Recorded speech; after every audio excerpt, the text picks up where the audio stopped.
Hey everyone, okay, so today's video is going to be about the upcoming hurricane season this year, which officially starts on June 1st and it runs through the end of November on the 30th. Now, I know it's April 10th today and we still are about a month and a half away from the official start of the hurricane season. However, we do have an actual forecast for this upcoming season. And that is that it is expected to be an above average season. An average season going back to 1995 to 2012 is about 11 named storms, 6 of those probably becoming hurricanes, and 3 of those becoming major hurricanes. Now, this season, we're expected to see about 15 or 16 named storms, about 8 or 9 of those becoming hurricanes, and then about 5 of those becoming actually major hurricanes. So obviously that is a bit above average for the actual season. Now again, most of the activity in June and July is kind of like condensed to more of the mid-Atlantic, Atlantic Ocean, sort of say, and really does not have a big effect here on the U.S. until probably later July going into August and then peaking in September, the second weekend of September. That's when we have the peak of the hurricane season. However, this year, one of the early indications that it is supposed to be an active season is that during March, we actually had a really warm surge or increase of sea surface temperatures in the mid to northern Atlantic Ocean right off of the East Coast where pretty much the Gulf Stream is. And pretty much all of that is pumped up from the south, so a lot of indications that already are seeing temperatures in the 80s, most across the Caribbean and going into the central and eastern Atlantic. We already have temperatures pretty much in the 80s for sea surface temperatures. So that's one of the early indications that this season could actually be very active. Now, it really depends again on the factors of El Nino and La Nina. That does have a play in pretty much hurricane seasons because one or the other actually cools the Atlantic and the other actually like warms the Pacific Ocean and everything. So it depends on really what we get in terms of El Nino, La Nina, or if it's really more of a neutral stage. However, I was looking earlier this afternoon and through some of the articles, and a lot of what is setting up in the Atlantic is a lot like what we had in the 2005, 2004, and 2010 season. So that's also an indication that the season could be very, very busy. So it already looks like some of the maps and some of the sea surface temperatures are already kind of in line with the busier seasons that we've had, again, 2004, 5, and 2010.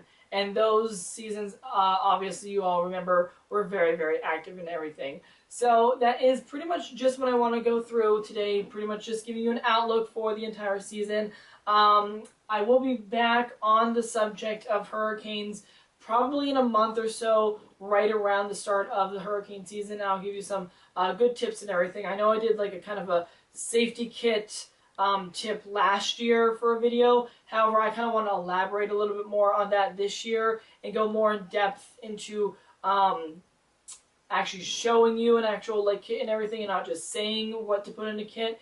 And pretty much like doing evacuation plans and everything. So I'll do a video probably in a month or so on pretty much more hurricane preparedness. And you know, if you actually live along the Gulf Coast or the eastern coast, yeah, the East Coast and everything, or if you have like a summer home or something anywhere on the water and you have to like prepare for a hurricane, I'll just go through some of the steps and what you need to take for precautions and everything. But that video will be coming out in probably a month or so. It's still the beginning of April, but I was looking online and I did see the actual forecast, so I was like, oh, well, let's just give them the forecasts. So yeah, that's pretty much what today's video is about.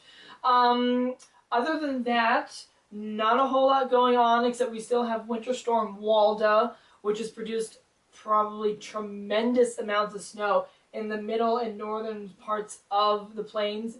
Denver got hammered with snow. Nebraska's been hammered with snow. South Dakota, going into Iowa, Minnesota, Wisconsin, Michigan, all those places are getting hammered with snow. And it's April. It's kind of weird, you know? It's like, what? And then we do have the severe side on the south, obviously, of the of Walda and everything. Very dynamic system. Typically, we don't really see this dynamic storm in April. It's usually more in the winter months or early spring season and stuff. Really not in April. So it's kind of a weird storm, out of the ordinary and everything. The storm is expected to move east. Obviously, we are going to have obviously very warm conditions. We're pretty much near 90 degrees today in DC. 90. I mean, yes, we want spring, but we don't want summer right now. It's like sweltering hot actually right now outside. 80s and 90s across the southeast, even 70s and 80s in the northeast from Boston down to Philadelphia. And eventually we are going to have showers and thunderstorms move through those areas coming into tomorrow and going into Friday. And then Walda is actually going to just obviously move out. And when after that, we are going to have kind of a bit of a cool down for this upcoming weekend. Temperatures back into the 60s for the most part, a couple 50s in the northern tier of the country. But then next week we are going to have another southerly flow coming up from the south. So we are going to have temperatures rebound into the 60s and 70s. And even 80s along the Gulf Coast and going into parts of the Ohio River Valley, probably mid-section of the plains, mid-Atlantic, and then some 60s returning to parts of the Northeast and northern New England. Still remaining kind of cool, though, in the northern tier of the country with 40s and 50s, unfortunately, coming into the beginning of next week. But eventually, even those places are going to finally have those spring-like temperatures and will be finally warming up. So that is pretty much my video on today. You can check out other videos. I just released my Gay Marriage Equality for All Part 1 video a couple days ago. You can check that out, and you can also check out my April forecast and my spring outlook videos that I posted a couple weeks ago as well. Until next time, remember to keep your eye to the sky. Bye!